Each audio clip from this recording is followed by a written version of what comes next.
Au début, en 2016, la population béninoise ne comprenait pas l'homme Patrice Talon. Et les hommes intègres et les développeurs sont souvent incompris. C'est ça, au fait, les Africains. Au début, s'il ne va pas au bout de ses idées, la population n'arrive pas à comprendre, au fait, le sens dans lequel il est en train d'aller. Mais au bout du rouleau, ils finissent par comprendre. Et c'est ça, les grands hommes. Les grands hommes sont souvent incompris. Ils sont souvent incompris parce que, vous voyez, on veut changer, c'est-à-dire on veut sevrer peut-être l'enfant.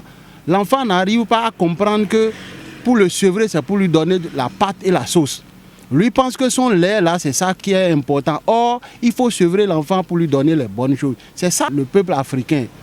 Et les grands hommes, la plupart dans le monde entier, les grands hommes sont incompris. Mais au bout du rouleau, on finit par comprendre qu'il fallait ces gens-là pour que le développement se fasse. Je vois qu'avec le président Patrice Talon, il n'y a pas eu d'éléphant blanc, par exemple. Les travaux qui ont démarré s'achèvent. D'autres sont déjà même terminés. Vous voyez, donc c'est une qualité pour ce président, par exemple. Le système dans lequel nous étions en train d'avancer avec le Bénin, ce n'est pas un bon système. Le président est arrivé, il a sifflé la fin de la récréation. La fin de la récréation, souvent, les enfants pensent qu'on est en train de les brimer. Quand on dit la récréation est terminée, c'est-à-dire l'amusement est terminé. Maintenant, mettons-nous au travail. C'est ce que le président a fait en 2016. Le nombre de marchés qui est en train d'être construit, par exemple. Moi, j'aimerais demander au chef de l'État et à ses ministres de sensibiliser nos chères épouses, nos mères, nos grandes sœurs, pour qu'elles occupent ces marchés-là. Parce qu'on ne peut pas dépenser des milliards pour qu'au finish, ces marchés ne soient pas occupés. J'aimerais tirer une sonnette d'alarme par rapport à ça. Revenons par rapport à l'investiture du 23 dernier. Le chef de l'État a mis l'accent sur le volet social. Il ne faut pas que les gens se trompent. Le volet social ne veut pas dire que le président va remettre de l'argent à toute la population. Le volet social ne veut pas dire que le chef de l'État va partager de l'argent aux gens. Non, ce n'est pas ça. La construction des lycées là aussi, c'est un volet social. La construction des stades et autres là, c'est un volet social. La seconde phase de l'asphaltage, c'est un volet social parce que les gens vont trouver de l'emploi. La construction des lycées, c'est des ouvriers qui vont travailler là-bas pour apprendre, pour donner de l'apprentissage à nos enfants. Donc c'est le volet social. Les gens pensent que quand on parle de volet social, on va partager l'argent aux gens. Ce n'est pas ça. J'aimerais que la population ne se trompe pas. Le volet social, c'est trouver des secteurs, mettre de l'argent dans des secteurs qui apportent un bien-être à tout le monde. Pour moi, c'est ça le volet social. Maintenant, du côté des travailleurs, par exemple, de l'État, on a constaté que de 2016 jusqu'en 2021, il n'y a pas eu une augmentation de salaire.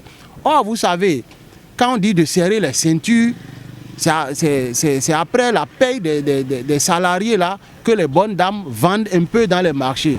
Donc, ce côté-là, il faut que le chef de l'État regarde un peu le salaire des fonctionnaires.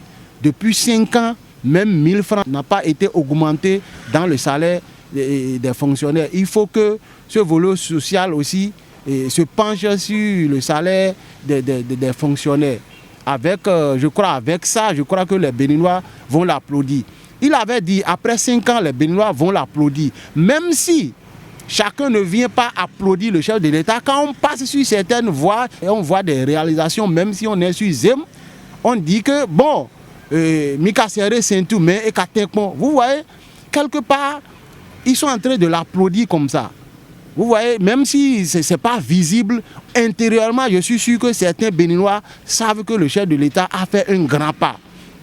Et si il n'y avait pas continuité, tout ce qu'il a amorcé, tout ce qu'il a entamé là, tout allait se détériorer. C'est pourquoi moi je suis content du fait que le président Patrice Talon est revenu pour un second mandat. Il est revenu pour continuer les œuvres entamées. Parce que dans une démocratie Nescafé, comme certains l'ont dit, on ne peut pas développer un pays avec une démocratie Nescafé. Voilà, le président Talon est venu siffler la fin de la récréation. Voilà, c'est sa manière de gérer, c'est sa manière de faire la démocratie. Il faut que chacun de nous l'aidions à avancer dans ses œuvres. Je crois que d'ici 15-20 ans, le Bénin sera différent du Bénin il y a 10 ans, il y a 20 ans. Donnons-lui le temps, nous allons souffrir un peu, certes, mais plus tard, même si nous on ne bénéficie pas, nos enfants vont bénéficier. Donc, même moi qui vous parle, il y a certains aspects où je ne suis pas d'accord. Mais quand je regarde, à la fin, je vois que je suis obligé d'être d'accord. Parce qu'après tout, le Bénin, c'est pour nous tous. Vous pensez que s'il fallait que le chef de l'État, lui seul et sa famille, soient heureux, il n'allait pas faire tout ce qu'il fait là. Il est en train de nous aider à nous épanouir. C'est comme un enfant qu'on chicote pour dire « va à l'école ». L'enfant pense qu'on le taquine. Mais demain, quand il sera docteur quelque part, il va dire « ah, mon papa avait eu raison de me mettre à l'école. Mon papa avait eu raison de me frapper. » Donc, il faut que nous soulevons nos fesses pour se faire frapper, pour pouvoir avoir des diplômes demain.